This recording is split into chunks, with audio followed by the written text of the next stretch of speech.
Kyrsten Sinema's allies have some free advice for anyone trying to bully the wine-drinking triathlete into supporting Biden's $3.5 trillion budget bill. She doesn't play by Washington's rules, and she's prepared to walk away. Now, I don't know if, like, are we supposed to believe people don't drink wine in Washington? That's why she doesn't play by Washington's rules? I mean, we would. I like this is such a strange, but now a story like this gets written because Sinema sort of tells her people to, put out this story like this story, right? This is not a story that somebody says like, hey, I want to take this angle. And this is a story that is planned, particularly when it's like an Axios or Politico or, Punchbowl. I mean, this is they're sort of like, it's almost like sponsored content practically.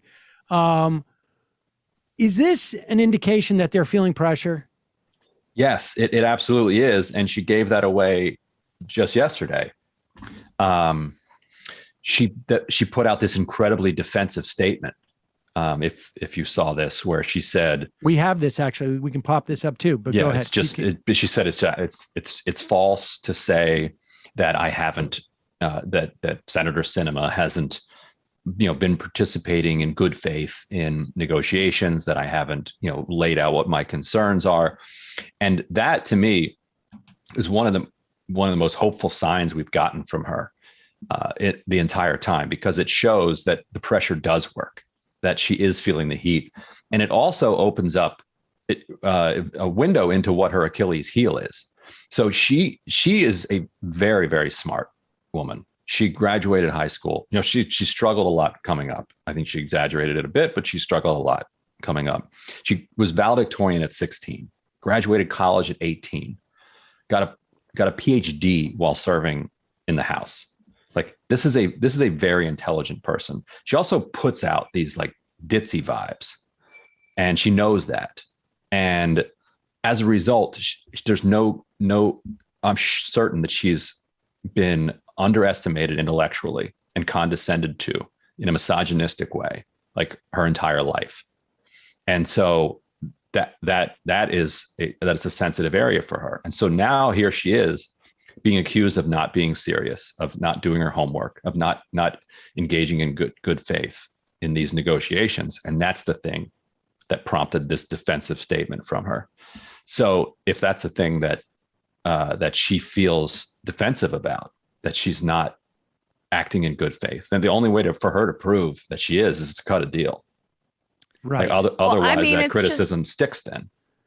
But like the idea that we have to cajole this like woman's deep-seated insecurities, like about, I mean, I'm so unsympathetic to that position. I guess it all comes down to humanity, right? Right. If you look at how, say, like an LBJ got things through, it was, all of the things that we know about, but it was also being like a remarkable reader of people and understanding what their vulnerabilities were and how to exploit them for what he needed.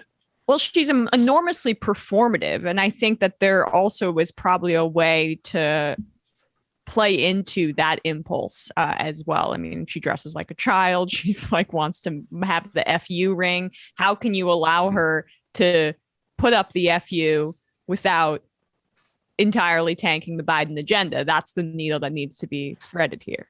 Right. And if she can get a ton of attention along the way and then sign on, that could meet everybody's coinciding interests.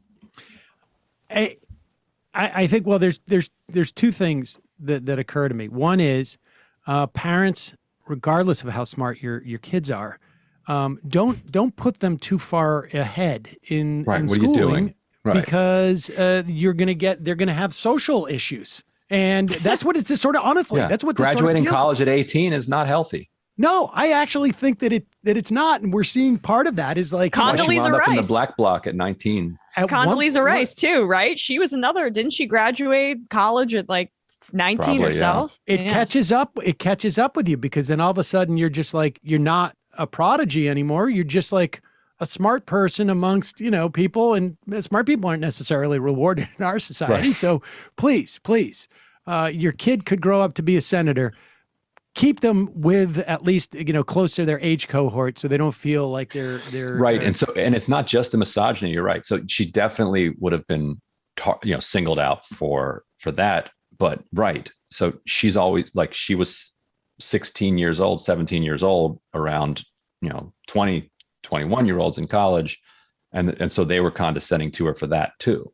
It's insane that we have to have this conversation on some level, like Emma's saying. Like, it's just insane that we are, talking about her personality in this context. But that is in part because there doesn't seem to be, like Joe Manchin, you can figure out.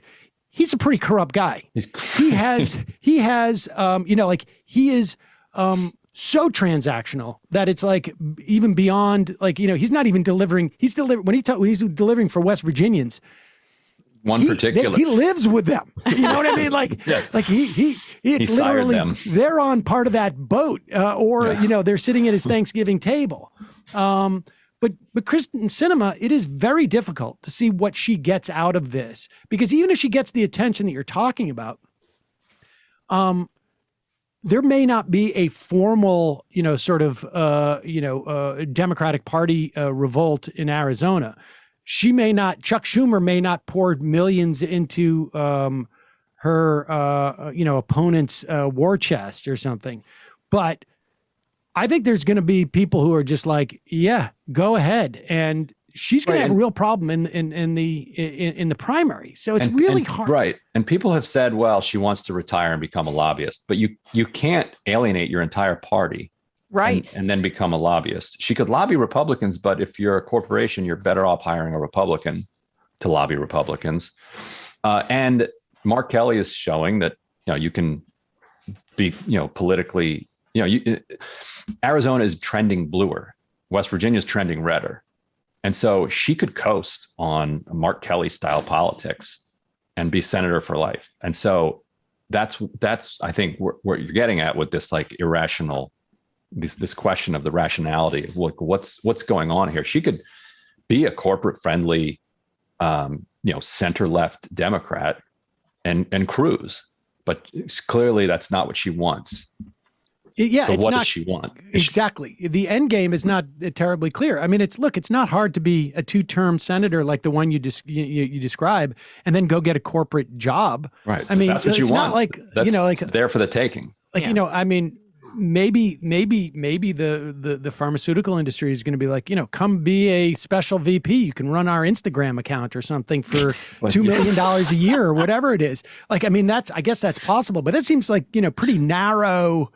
Right. And once the 2 million's gone, what do you do next? What do you do next? That's a dead end job. I mean, because, there's going to be some other, new social media that's going to come up behind you, and you're going to be left out in the lurch. Right. I mean, so folks, there's more of what you've just saw where that came from.